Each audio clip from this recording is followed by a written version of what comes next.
What's the story, Morning Glory? What's the word, Hummingbird? Thank you so much for clicking on my channel and for joining me for this review of 90 Day Fiancé Before the 90 Days, Season 7, Episode 11, The Fault in Our Stars. Let's get started with Renee and Chidi. So when we see Renee, she's in her hotel room. She's packing up her suitcase because she's planning on leaving from Nigeria later on that night. And she texts Chidi to let him know that she's leaving. I don't know why she did that because I thought they had broken up at the beach, and that seemed really final to me. It seemed like they were never going to talk again, but she texted him to let him know that she's going to be on her way out of Nigeria, and he lets her know that he wants to come to her hotel and see her. So Renee tells us, I've been trying to get this man to come see me at my hotel, but it's the day that, I'm about to leave and we've already broken up when he decides to come see me. So Chidi arrives with his sister. Now the sister is there for support, and she's also there just in case anything pops off with Renee, but she's going to be in the background. She's not going to be a part of their conversation. Now the sister Victoria tells us that she is really proud of her brother for breaking up with Renee, and that she is very relieved that they broke up and that Renee is going to be going back to America. And, she's proud of her brother for standing up to this woman and not giving in to her and just being, open and honest with her. So Renee shows up. She sits across the table from Chidi, and Chidi starts off by giving her gifts. He bought her a dress. He bought her a couple of necklaces. And so as he begins to talk, she immediately cuts him off and she blames him for everything. She takes no accountability whatsoever, and she calls him evil. And she feels like she had nothing to do with the demise of their relationship. And I don't understand how you can treat somebody so horribly, talk to them so crazy, and not even be aware of it, and feel like that you're completely innocent and that the other person is 100% at fault. And like I said before in my last video, she brought him, these people are not in a real relationship, okay? They used to date, they broke up. Then she reached out to him again when she wanted to get on the show. So she brought him back on the show, and now it seems like she sought him out again and wanted to reconcile with him to be on this show just to abuse him. Just to abuse him, because that's all she's ever done from the very beginning, is just to talk really crazy to him because he wouldn't give in to her crazy demands. Um, so she talks really crazy to him. She verbally abuses him. And I'm like, wow, you brought this man on this show just to embarrass him, belittle him, criticize him, just basically to humiliate him. It's just crazy to me how some people, how their minds work. But anyway, I digress. So she takes no accountability for anything that she's done in this relationship. She blames him for everything and she calls him evil. He tells her that the only time that he enjoyed their relationship was when they first met. Of course, when he barely knew her and barely knew how evil she was. So then Renee says to him, damn, and you wanted to marry me. You're one of the worst scammers I've ever met. You're going to be nothing now but a bitch to me. She loves to belittle him and emasculate him. She loves to do that. And so he tries to talk to her again. He tries to get a word in again. And Renee is over it. She's done. So she tells him, take your stuff and go home. Your babysitter is right there waiting for you, referring to his sister who was standing in the background. And then he leaves. His sister comes to talk to him and comfort him and whatnot. Chidi, why did you go back to that hotel? Why did you go back? Why did you feel the need to go and talk to her? Other than, I'm assuming, for a scene, and the producers probably told him to. Like, this was absolutely not necessary. This is just a repeat of what happened on the beach, of him trying to talk to her civilly, her talking absolutely crazy to him, insulting him. Y'all saw what it was. And I'm like, why are we doing a repeat of that? I hope this is the last time that we see Renee and Chidi in the same scene. The next time that we see them, hopefully he's in Nigeria, she's back in New Mexico, and we don't have to witness this woman abuse this man anymore. Now, there's a lot of talk that Renee is not going to be at the reunion because of her breaking the NDA. So I don't know if we're going to see Chidi again. I would love to see Chidi at the reunion, to give him an opportunity to really talk, because she never does.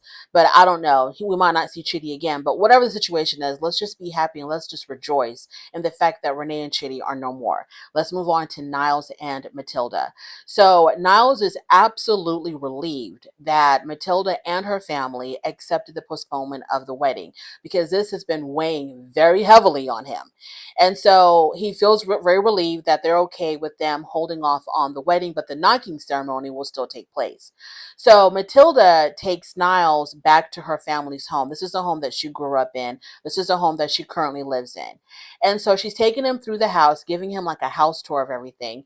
And when they're in the shower, I think he was trying to turn on the shower, and she tells them there's no running water.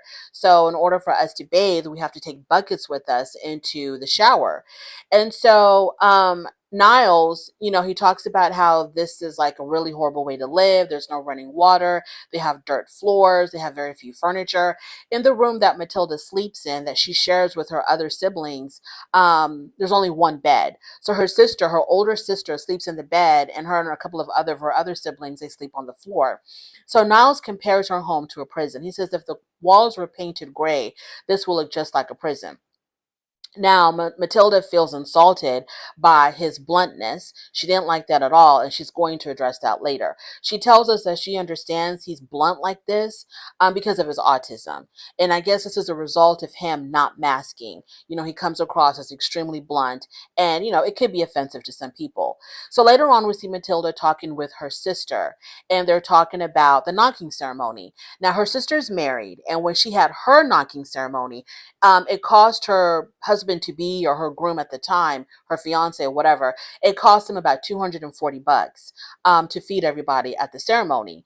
So now Matilda is going to have a conversation with Niles about him paying for the knocking ceremony. And I don't know if he understands or if he knows that he's going to have to pay to feed all these damn people, because I think she said it's going to be close to 100 people at this knocking ceremony. So Matilda takes Niles with her to go sell plantains. She confronts him about what he said about her home. So she tells him, when you compared my home to a prison, I felt some kind of way. I felt offended by that, and that hurt my feelings. So he understood, and he apologized to her. And he's like, well, this is the result of me not masking. I come off extremely blunt, and I can understand how you were hurt by what I said. But when I do mask, people think that I'm being fake. So he has to kind of figure it out, masking versus not masking. So they talk about the knocking ceremony, and Matilda tells him that it's going to cost him $300 to feed everybody. And so he was like, oh, wow. Well, I don't know if I can do that. I'm going to have to look at my finances. And Matilda's like, no, you don't understand. We need this money like right now, today. So my sister can start getting everything ready for, the ceremony. She can start doing the food preparation. And so Niles is like, oh my God. He literally says, like, oh my God, y'all were not playing when y'all talked about, how serious this whole knocking ceremony thing is. And a knocking ceremony is basically the official, him officially proposing marriage to her, or asking for her hand in marriage. So Niles and Matilda later on meet with her brother and a friend. So Matilda starts off the conversation by trying to tell this really funny story about what happened when they were selling plantains. But the brother was like, okay, that's cute and all, but let's get down to business. So the brother wants to talk about the knocking ceremony, and he's asking Niles, will his family be able to attend? Obviously not physically, but can they attend by video, because they have to be there. His parents have to be at this ceremony for this ceremony to take place the way that it needs to. So Niles already knows his parents, they want no parts of this whatsoever. He tells us in his confessional that his parents do not believe in the Niles and Matilda love story, because his parents think that Matilda is taking advantage of Niles. So I wish we had more information on that. Like, what makes the parents think that? Is it just because he's autistic, or have they seen things in their relationship that would make them come to that conclusion? Like, what's really going on here? But we probably will never know. So he says that he doesn't think his family's going to be able to participate. So they ask him, well, if your father can't be there, is there someone that can stand in the place of your father as a father figure? And they've decided that it's going to be this guy named Mr. Ark. So this is someone that Niles know in the Ghanaian community, other than, another Ghanaian person that he knows other than Matilda and her family. And I thought this guy lived in America, but he lives in Ghana. And Niles knows him somehow. And I guess he deals with people with disabilities. And so this is the only person that Niles can think of that can stand in the place of his father in order for this knocking ceremony to proceed. And we'll see what's going on with all of that in the next week's episode, because Matilda tells us that Mr. Ark is very strange and that Mr. Ark has been rude to her. So I don't want to say too much because we have seen a glimpse of Mr. Ark, and I think that episode is going to be hilarious. Moving on to a brand new couple, Joe and Magda. Joe is 34. Magda is 23. Joe is originally from New Jersey, but he lives in Florida. Magda lives in Poland.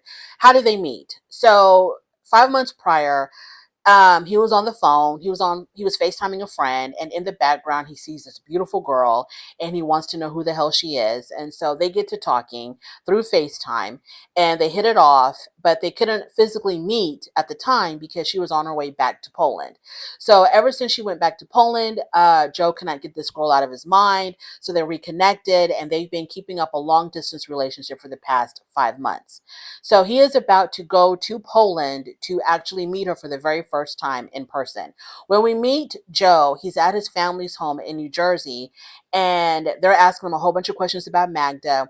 And he tells them that they asked him, well, what does she do for a living? He says, well, she's a correction officer, but she quit her job when she went back to Poland because she's waiting to come to America and to get married and to have babies. That's her plan in life, is to, I guess, do that, have a family.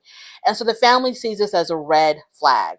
They're like, okay, she quit her job. Now she's just waiting around for you to bring her to America. It seems like she's just using you. But Joe tells his family, I don't think so, because she doesn't ask me for money. I'm not sending money to her. So he doesn't think that she is using him. So later on, we see Joe hanging out with his friends, and they're all by the pool. And he tells them that, he had a fight with Magda because Magda had asked him if he had been with any other girls, I think, since they met. And he tells her that, yeah, he hooked up with he hooked up with somebody like a couple of months into their relationship. And so Magda got upset about that because in Magda's mind, they were exclusive during that time. And in his mind, he didn't think they were exclusive because they never had a conversation about it. So he thought that she was seeing other people. So he went on and he was seeing other people. So when he confessed to her that he had sex with this other woman during their relationship, Magda got really upset about that. So the friends, so because of that, Magda now wants she wants his location. She wants to know his location at all times. So he had to turn that on his phone, and she's constantly, video calling him or FaceTiming him, basically like to keep an eye on him. So the friends are like, okay, this is really crazy. Y'all barely know each other. Y'all have not seen each other physically in person, and now she's controlling you like this. Like, don't you see the red flags everywhere, Joe? Joe doesn't see it. He doesn't understand. And so one of his friends tells us that Joe has a very high sex drive. But I guess for the past couple of months, he's been, not messing around with anybody because he's very serious about Magda. So the friend is like, I know he's serious about this girl because he's not trying to hook up with any other girls. So one of the people in his friends group is an ex-girlfriend of his. And so they were asking Joe, well, what is Magda going to do or say when she finds out that one of your friends is an ex? They dated like 7 years prior. And I don't even know why that would even be an issue. First of all, y'all, look, Magda and Joe don't even really, they're still practically strangers.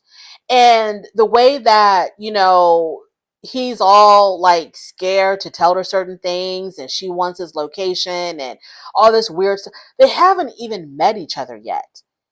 I mean, to me, this is extremely dysfunctional and toxic. Like, why can't y'all take it easy in the beginning, especially if it's a long distance relationship? Why don't y'all take this time to kind of get to know each other instead of trying to hurry up and put, claws into one another in order to control each other? Like, I don't understand why this relationship has moved so fast, so damn quickly. So the next time that we see Joe, he's at the store. He's buying stuff for his trip because he's supposed to be leaving the following day. And he asks, because they're FaceTiming each other, he asks her, should I get some condoms or do you already have some? And she's like, well, no, I don't have any, and you don't have to worry about buying them because it's not going down like that. We're not going to be having sex when you come see me in Poland. She says, I don't know who you think I am, but I just don't give it up like that. And I don't expect for us to have sex until I get to America when I know that you're really serious about me. And so Joe all of a sudden is stressed out. Remember, his friend told us he has a very high sex drive. So he's thinking he's going to be going to Poland and he's going to be, laying it down like nobody's business with this girl that he barely knows. But instead, she pumped the brakes on that and she was like, ain't nothing happening until I get to America. And that could take months, maybe years. Like, what are you talking about? So Joe is stressed out. So the next thing that we see is the producers show up at his apartment the morning of his trip, and they're knocking on the door and he's not answering the door. They're calling his phone. He's not answering his phone. And it's like, did he change his mind just because he realized he can't have sex with her on this trip? That seems bizarre. That seems so bizarre to me for him to have that expectation that she's going to want to have sex. Even if she was living, even if they're living in the same country, there should never be that expectation that y'all are going to be hooking up like that. You know what I mean? When y'all barely know each other. So if that's what's making him not answer his door and possibly not go on this trip to Poland, then, he's a dog. He's stupid. And Magda shouldn't be wasting her time with him because that's stupid. And don't you want to does sex have to be involved like that? Like, why can't you just take the time, go see her in Poland, get to know each other, figure out if y'all are going to work out, if there's a chance of y'all working out, and just to enjoy each other that way? Why does sex have to always be like such a deal breaker? Moving on to Veah and Sunny. So Sunny has forgiven Veah for the whole Rory situation, her bringing Rory to South Africa, because of all of the stuff that she's been through in her life and her being so scared to travel. Someone said in my comments, I think, that she was almost sex trafficked or something, and that's why she doesn't want to travel alone and has to travel with, I guess, a man, and that's why she couldn't travel with a girlfriend or a female companion. It had to have been she's been through a lot. Okay, so he's like, okay, fine, I understand, it's fine, it's cool.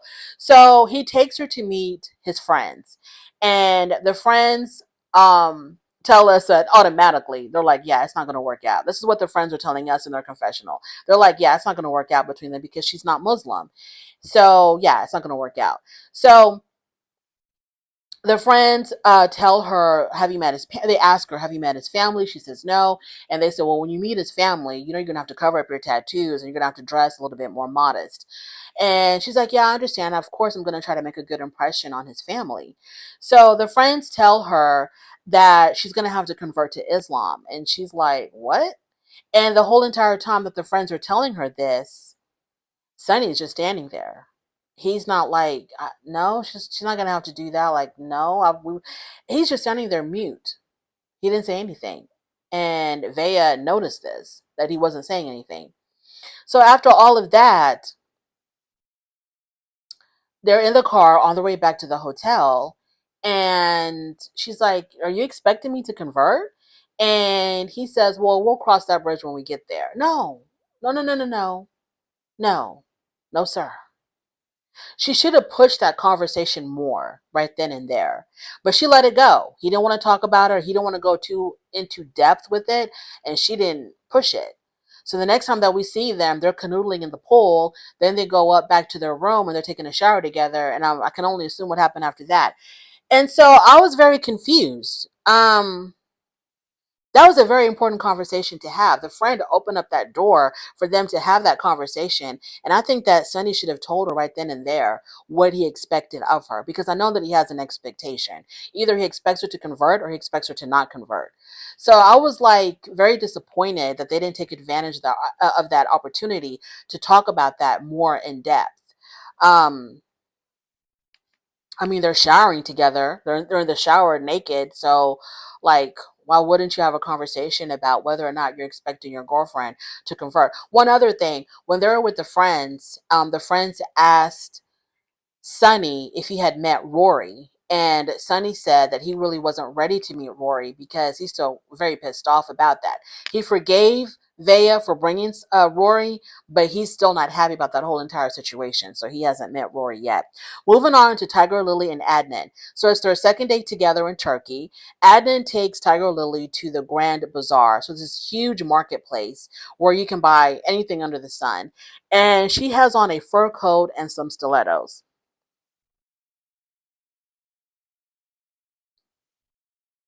If someone told me we're gonna go to a marketplace or we're going, first of all, stilettos I'm thinking should only be worn if you're like going out at night, special occasion, you want to get all dolled up. That's what I'm thinking you would wear stilettos. If y'all are waking up in the morning and y'all are about to go somewhere and it's not like a fancy restaurant, why in the world are you wearing stilettos?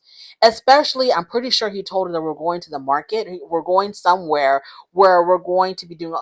Y'all,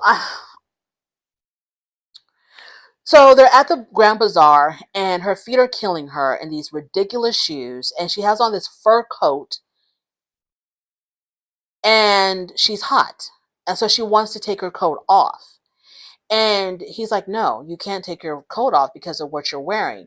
She had on a dress that went all the way down to her calves. So it wasn't super short, but it was form fitting. It wasn't tight, but it was definitely form fitting. And he was like, no, you can't take off your coat because your dress is, showing off your body. So she has to keep this fur coat on. What degrees is it in Turkey? Like, why are you wearing a fur coat? How cold was it in Turkey? I know it gets cold. I know it gets cold in Turkey, but anywho, who knows? So anyway, so after that, he takes her on a surprise yacht ride. So they're on this yacht and they're having a conversation, and she starts talking about double standards, y'all. And I'm bored as hell with this double standard conversation. And I'm bored as hell with her dry examples of, well, if I can wear this, if you can wear that, then why can't I? And if you don't want me to come out of the shower topless, so why do you get to do it? Bored. So bored with this dusty, dry conversation about double standards. Adnan, if you want a woman who's going to respect your religion, please find a woman that's going to respect your religion. Tigerlily, if you want a man who's going to let you bust it wide open and walk around butt booty naked, go find a dude that's okay with that. But this right here, it's not working for me. It's not working for me at all. I'm tired of this. I've been listening to these conversations for 10 years. I'm tired of these conversations. You get with a man who is from a Muslim country, who practices Islam, and you're very confused about why he has issues and restrictions with what you're wearing. Adnan, you get with a woman who's grown up in a westernized country, where we don't, the majority of the women are not practicing Islam. And this is a country where it's all about independence and, women being able to do whatever the hell they want to do. And you're confused on why she doesn't understand why you want her to be covered up. I'm confused with the both of y'all and why y'all think this relationship is gonna work and why y'all got married, knowing each other for like 3 seconds.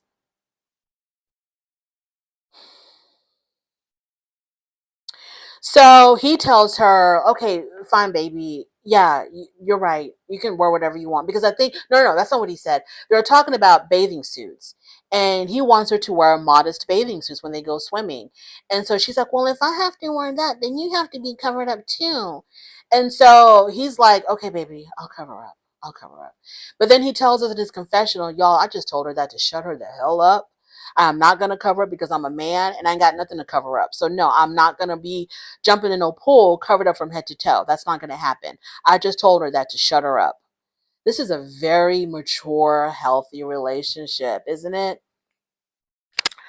Thank you so much for joining me. I really do appreciate it. When I say that I appreciate it, y'all don't understand. I really do appreciate it because y'all could be watching anything, y'all could be doing anything, but for whatever reason, y'all are choosing to sit down and to listen to me yap about these people and give my uh, crazy roundabout opinions about these people. And so for y'all to take the time to do that, I really do appreciate it from the bottom of my heart. I thank you. If you like this content, subscribe to the channel. Don't forget to rate the video on your way out, and I will definitely talk to you later. Bye.